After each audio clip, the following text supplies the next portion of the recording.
Okay, we should be live. Nice, fantastic. Hello, everyone, and welcome back. It's Monday night. We're here with the first edition of Glacé Media Tech Talk. We're here today. We're joined by Mr. James Froment, coming live from us all the way from Norway. Say hello, Hiya. James. How's it going? Very well, very well. What's things like in Norway at the moment? Yeah, we're all indoors. Nice, It's nice. yeah, giving me an excuse to look into live streaming a bit.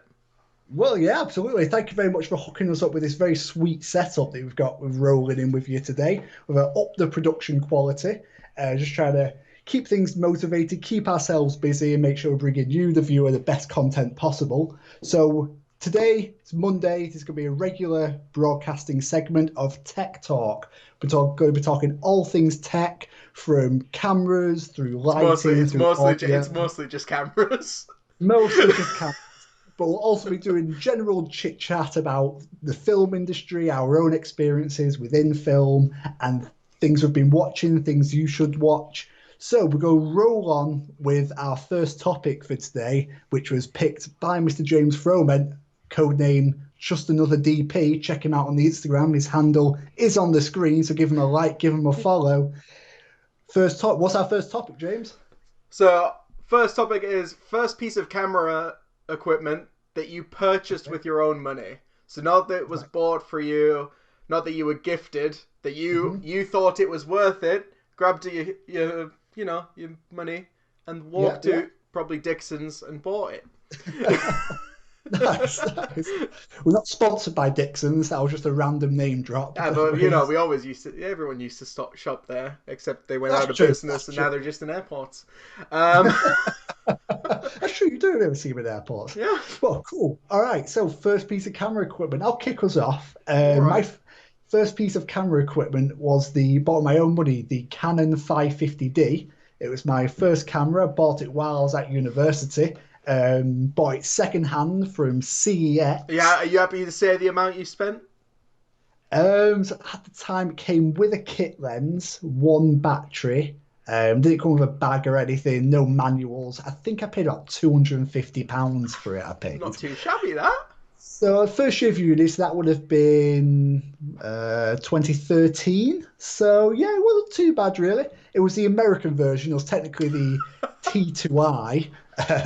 Obviously, CEX just Oh labeled man, it. that used to be like so annoying. Like, Yeah. cause Oh, you'd like, oh, I want to look up this camera, or this new camera's been released, and you'd Google it, and you'd be like, it doesn't, you can't buy it in the UK, and then you'd yeah. find out like weeks later that it was just under a different name. Exactly, exactly. So I think it had I still got it over here actually. Oh, of course you do. Of course you do. Here it is. I never throw equipment away. As you can see, it's the T2i model with the extended battery grip on the bottom there. Never really use it. It's just there. It's a bit of a paperweight now. Um, but yeah, bought it second hand. It was an absolutely fantastic first camera. Really introduced me well into the idea of a DSLR videography. I even managed to do paid work with this. You So even man it. what Well, you know, even the it one was of the first things dog eats one of dog world out there. the one of the first jobs that me and James ever actually worked on was with the Hard Rock Cafe. I don't even remember that gig that Oh we yeah, did of course I do. day, James. Bar Rocker Flair competition thing. We did that together. That was shot on this little nifty 550D here. You're getting a lot of love for the 550D in the comments. Oh, wonderful. That's what I like to hear. It's basically what your company was built on. Um, To be fair, but I cracked it, put the magic lantern on there, oh, try nice.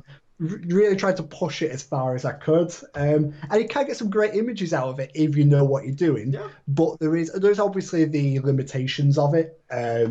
You're not going to get the super high frame rates. It only does 50 frames at 720p. So if you're looking to stuff like bit of vlogging, something like that from home, it's absolutely perfect for that. Even though it is a bit old, you could get better cameras now for probably the you same could money probably that get them I for paid for less. it. So yeah. But if you're looking for maybe just like something for your kid, maybe if you want to get them their first DSLR or something, and something that's not going to break the bank if they smash it on the floor, maybe something might be good for that. But James, tell me, what was your first piece of So my equipment? first camera was the Nikon 70D. Yeah, Nice, it was nice. Tell me more. so. Yeah, it didn't do video. Okay. It was just a DSLR. But I had some friends that bought. I think they bought a D70 as well, and Okay. they absolutely loved it, and they lent it to me for a bit, and I got really into photography and taking pictures of birds and things, and really making use of the shallow depth of field, and obviously that's what got everyone into DSLR Yeah. photos. Yeah, and it won me a couple of photography competitions. Yeah. So I always say it paid itself back by the time I finished high school, because Yeah. And what lenses were I you rocking? entered every single film competition and photography competition, and Yeah. yeah, by the end of it, it was great. Lens wise, I was gifted what was it? I think it was 18 to 200 millimeter. Nice. That's long. That's a lot That of was it versatility. did all of the things. It did the wides, it did the close ups. I mean, it was in constant aperture, so you know. Yeah. But for a starter lens, yeah, it was Yeah, the dream. absolutely. Um, What did you pay for it? Or oh did you say man, you were back gifted? the lens I was gifted, so I just bought the body. And the body was, I want to say 400, 500 quid. Okay. So probably a Okay. bit cheaper actually. So No, it was probably around 300 to be honest. Got yeah. it second hand because Yeah, that's of how we course. buy Yeah. equipment. Always buy second hand. There's no point in buying new. Um, No. yeah, so that was my first camera, and I stayed with Nikon for the next camera over. So my next camera after that was a D3100 that did video, and that was the main reason I bought Nice. it because I wanted to shoot video. Yeah, Um, yeah. and then yeah, after that I was like, nah, this is all good. I'm off to the GH5 or no GH4 then GH5. So Yeah, yeah, yeah. so started Nice. Nikon, ended everywhere else. Uh, I wouldn't, and I'm assuming you would never go back to Nikon. There's no reason for you to. there's a use for them. There's a place. Um, Yeah. for photography, I still think they're the best. Oh Maybe, yeah, absolutely. Yeah. but if I there's so many other cameras out there that there's no really, they're probably at the bottom of the list. You know, Yeah. I'm That's fair. currently Sony with the FS7 and the A7S Mark II. Um, Nice. so I don't really see much of a point because if I need anything Yeah. higher, then I'm gonna go either stick with Sony or go into the bigger cameras. But if I need Yeah. anything lower, then wait the Sony A7S Mark II can do most things, and if I need raw output, then I'd probably go Blackmagic before going to Nikon. So yeah, Fair enough. Nice. All right. Well, great to hear your thoughts on that, and great to know what your first camera was. I never knew you when you had your first camera. We've met when you had your second camera, so I'm getting an insight into before we even knew each other. But okay, next we're going to segue onto that, a smooth segue into the worst piece of equipment you have ever owned. Now, I've got a doozy all for you, right. but I'm so excited to No, hear what I your want you to start. I want you to start. What was? You want me to start? Okay, I might pull it out in a second. It's down by my right hand side. I'll build up the Oh anticipation dear. for this. This was a bit of an impulse buy. It was back during my university days. It was for a university project. I got a little bit I know what it overexcited is. about. I know what it is. I came up with this elaborate storyboard for it was a post-apocalyptic themed video. It was Was meant to that be the set. only time this piece of equipment was used? It's the only time it's been a Yes. one time use. Worst money I've ever spent. It is a 6 foot jib that cost me about £220. I'm going to show you. Oh, I'm going to get it. There we go. It's gathering dust. oh, definitely had that prepared. It Here it is. Here it was a is. good shot it got though. You unlock these and you extend it out. I won't extend it now, I haven't got enough room. But yeah, so basically you attach this side to your tripod as we all know jibs work, and then you can jib up and jib down. But yeah, it's just Oh, this is what I really learned after buying. I'm just gonna pop this down here. It's in the way. Oh, that wasn't a mess.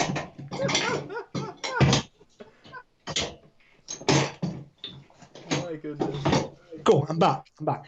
So that piece of equipment really taught me that if you're buying cheap equipment, it's just not going to be good. And I don't want to do a bad on the people who made and designed that, but it isn't designed to support enough weight and it's got no stability in it. So when you're trying to move it anyway, it's jerky. You can't get the smooth motions with it. To be fair, we used it on a project where we were like shooting down the street in Manchester, and I was on a little penny board, and I was like skating down as we were like jibbing upwards, and we were using your GH4 or GH4. GH5 for that one. GH4. GH4. So thankfully, it's well, not unthankfully, it took a lot of like stabilization in post. Like we did try our very best to get it as smooth as we Yeah, we even could. shot in 4K, didn't we? So that we could Yeah, crop in and use the better stabilizer. yeah, yeah. So the end result, it was usable, but I would just never bust it out, especially on like a paid job ever Yeah. again. Like I'd be embarrassed to rock up anywhere with that, and it's now just been sat on my shelves for ages, and I don't think it'll ever see the light of day again unless I build it into some kind of like permanent rig for like doing like a tabletop setup, Mm. maybe. I may try and repurpose it into something. I'm a big fan of that. I don't just throw things away unnecessarily. That's kind of like why I still have a 550D. I occasionally use it as like a third cam if we're doing like a podcast video or Yeah. something like that. But if you want, it's something you don't need super high in quality for. But yeah, that's my worst piece of equipment I've ever bought. James, go. So I used to be really into like the DIY filmmaking, like YouTube thing. So like I've Yeah, built shoulder rigs with PVC. I've done the lot really.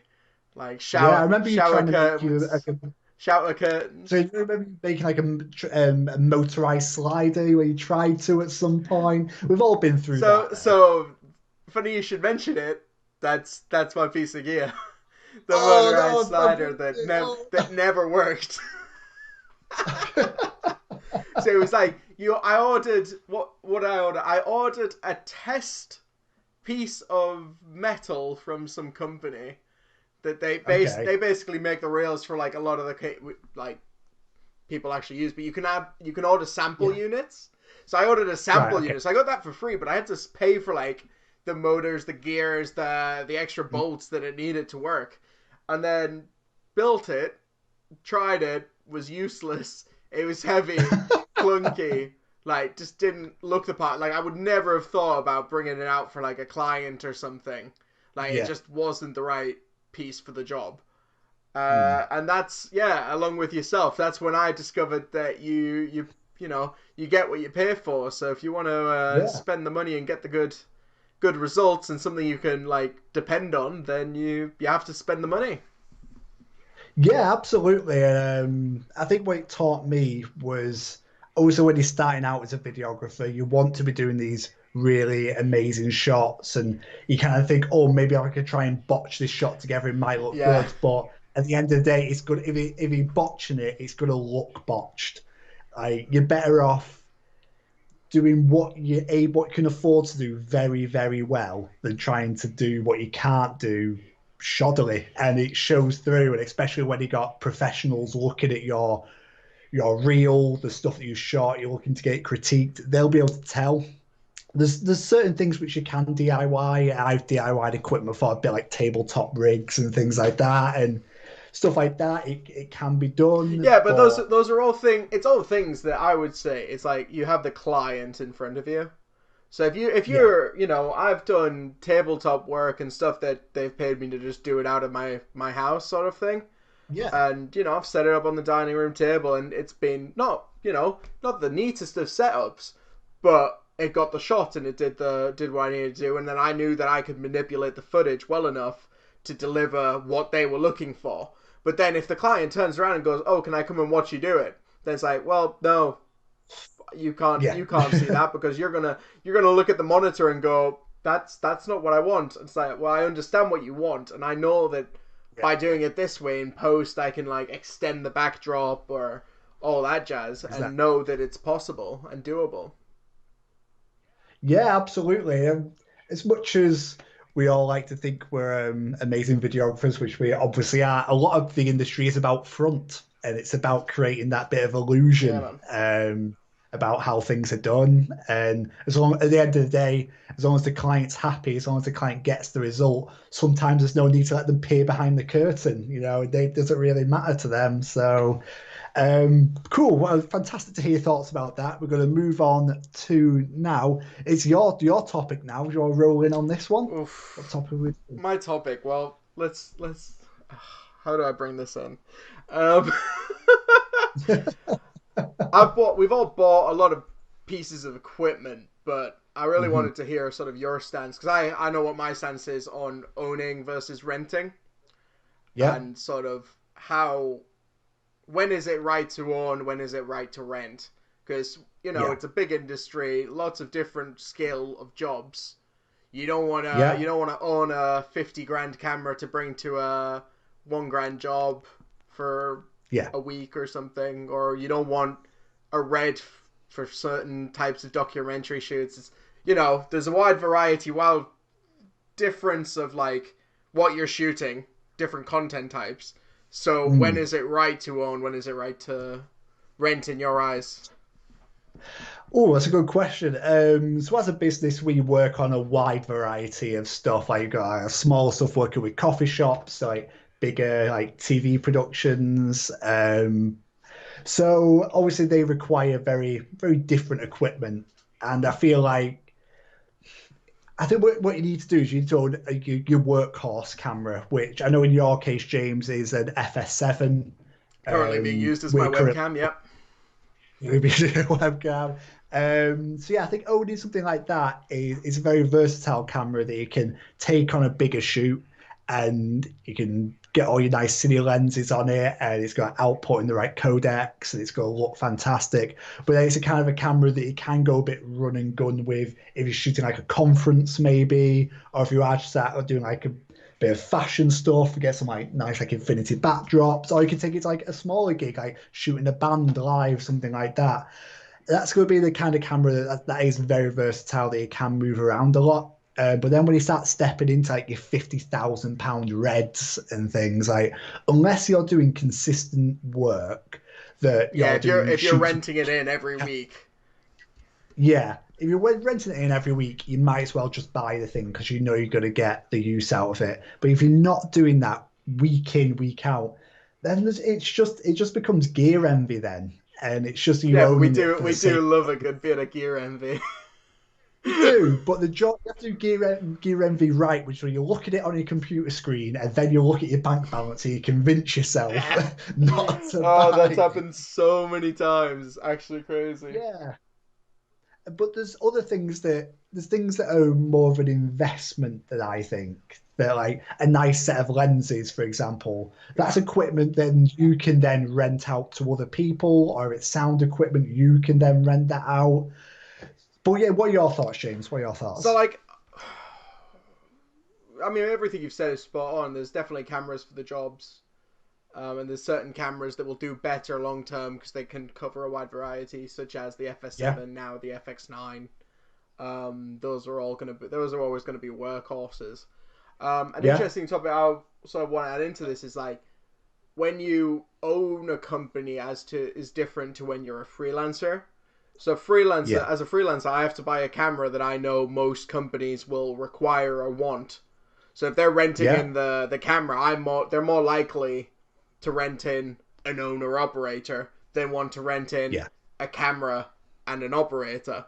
So obviously I need to yeah, look at those markets. But I think what's interesting when you're a company and you're like full delivery, so you're not just providing camera, you can yeah, actually open up to a bit more wider range of options. Like back in the day it was Black Magic. No one in industry owned a Black Magic, but you had the production companies that would just buy them because, well, at the end yeah, of the day, they could just use them in house and they'd save money on rental for the cameras and they'd get good results. Now you have cameras like I look at Kinefinity, that are Okay, a yeah. newer sort of, they're higher end than Black Magic, I would say, but they're still that Hmm. no name brand that, Yeah, you yeah. don't really know what you're getting with them. There's no sort of Mhm. reliability. I turn up and I say, oh, I have a Sony camera. The producer Yeah. understands, oh, okay, cool. But if I turn up and go, oh, I've got Kinefinity, they're going to be like, well, we don't know that Mm, brand. Who's that? But when you're the full yeah. production house, your clients don't necessarily care what camera's turning No, up no. as long as it's getting the job done. So Yeah. suddenly you don't have to buy a red. You can buy the Kinefinity variant, Yes. which is going to save you a couple of grand and still give you good results Yeah.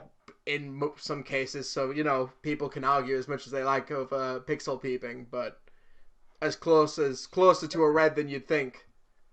Um, Would you say, what would you say is like what you need to look out for when you are renting equipment? Is there any pitfalls that you can fall I into? think when you're renting equipment, you're just renting for the job. So it's as long as it Yeah. fulfills the budget and the job, then you're sort of fine.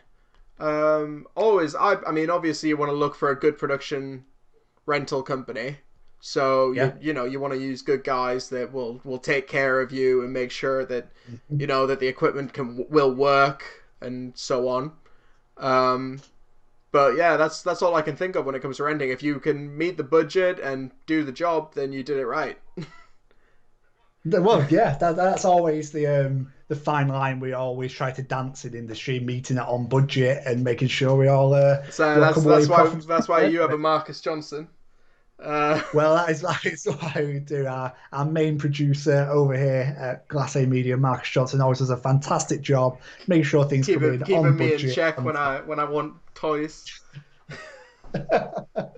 well, we have to make the jobs fun as well, and that's what we always have to remember in this industry. Like, obviously, you want to get the footage, you get the shot at the end, but it's about making sure you enjoy yourself while doing it. And if you have the opportunity to rent a bit of equipment that you want to train yourself Oh, up that's a on, good point, actually. That's a really good point you're touching on there. Renting equipment to learn is the way forward. mm, Like, I've heard of DPs that have shot a short film on one anamorphic lens because the budget only wow, had for one lens. yeah, yeah. Um, they could have got Canon glass and done it all they wanted at that Mm, rate, but they chose to suck it up, shoot the whole thing on one lens just to learn yeah. the process Yeah, of shooting anamorphic. yeah, absolutely. If you've got that opportunity to learn these new skills, then absolutely take that opportunity. You've got the budget. If there's a personal project you're working on, we've done it on a short film that we shot back in January. So we're currently in the process of editing through, and that should be hopefully be out soon. So we use that as an opportunity to get a few bits of equipment that we hadn't necessarily used before, and just to get used to using that. So then you're not rocking up on a paid shoot, and you're like, oh no, what, how do we It's operate this because we've all stuff? been there, haven't we, Matt? Yes, we have. We won't go into too many details. But nice. Right, cool. Right, we're going to move on to our fourth and final topic for you. This is one that I came up with. It's a little bit of a bugbear of mine, so I'll jump in with it. 3D movies.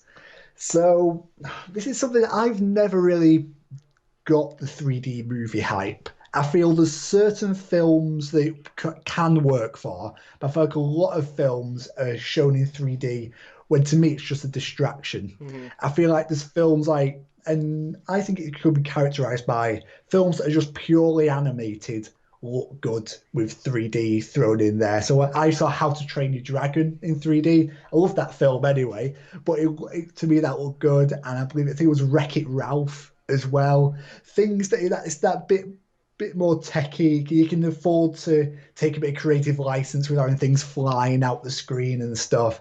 But I've watched things like the Avengers or like in the Life of Pi. Actually, I saw in 3D, and to me, it was more of a distraction where you're seeing like real people's faces in like this weird morph coming out the screen thing. And for me, it doesn't let me immerse myself fully in the storyline because I'm always thinking, worried, oh, what's going to pop out the Yeah. screen next? I'm looking for what's popping out rather than actually watching and getting involved with the film and the characters and the dialogue. So for me, I think it has to be used very carefully. And I think it's used far too often, and it's always more expensive to watch a 3D film. So I never pay to do that anyway. I'd rather just watch it in regular 2D, and I feel you get a better watching experience. But James, what are your Well, thoughts? as a person who can't see 3D, Yeah, because I have one lazy eye, so it doesn't affect my quality of work whatsoever.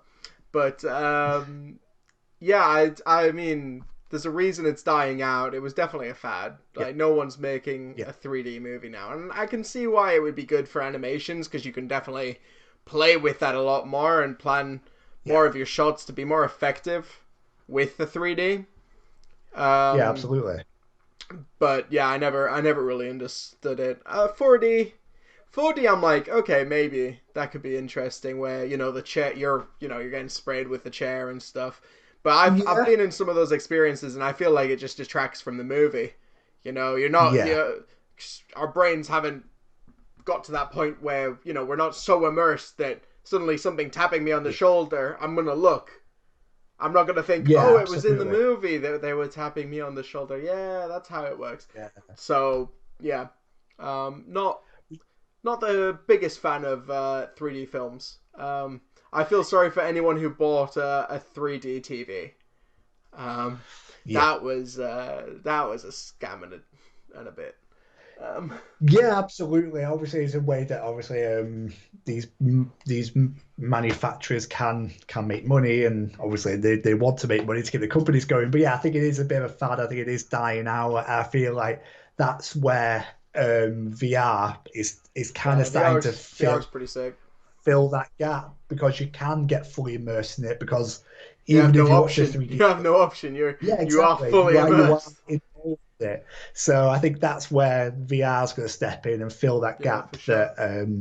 that 3D couldn't quite make for itself, even with the best intentions that they had. But I did have a bit of a side Oh, question go for you on. here.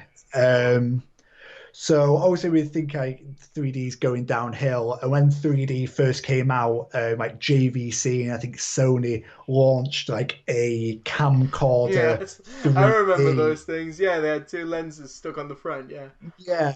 Do you ever see a possibility where like a lower end film camera, so you can get like super high frame rates and nice codecs in like fairly compact bodies like Yeah, Blackmagic yeah. and GH5 things. Can you ever see a time or a reason that a manufacturer would also give you the possibility of 3D in those smaller compact bodies and it would actually be a benefit? There's only one reason I can think of that, and it's Okay. on these. So a great example is The Irishman. Yeah. They had multiple camera setup, not for 3D, but similar layout. So they had full coverage, Yeah. and the cameras were there to capture multiple sides, so a more Hmm. wider image, a Yeah. more circular image around, so that in post production and VFX they could map things out and make things look realistic in the VFX. Okay. So if you're saying that you Panasonic grab the GH5 and go, you can do 3D, but what it's doing is we have this attachment that makes two feeds come Mm. in and they cut perfectly down the center of the sensor and Yeah. give two side images, then the only thing I can think of it being used for would be for VFX and Okay. VFX Yeah. monitoring. Because you often see that they have cameras all you know, set around the whole plane of the shoot, Yeah. just so they're always capturing everything that's going on during a take, so that if they have to go in and change anything, then they can. Yeah. So Yeah. I would say that the only use case I can envision would be for that. I wonder how many people are still shooting their home movies though on a 3D camcorder. That's what I'm wondering. Like, I was doing a bit of research before this, and I just went out to and people like all just selling them on eBay for like 20, 30 Oh pounds man, now I and might stuff. buy one. Uh, Yeah, I was considering it, just have a bit of a play Yeah, around while we've all got a lot of time on our hands. exactly, exactly. But yeah, I very much agree. I think it was a bit of a niche, and I feel like it is going down. I feel there will always be a place for it. Like I said, with those animated movies where you can have a bit more of creative license. But I feel like within like live action, real world stuff, it's not for Yeah, me, and I don't particularly enjoy watching films like that. But fantastic, great to get your insights on those four yeah. great topics we This was had there. good. Seemed pretty stable, to be honest.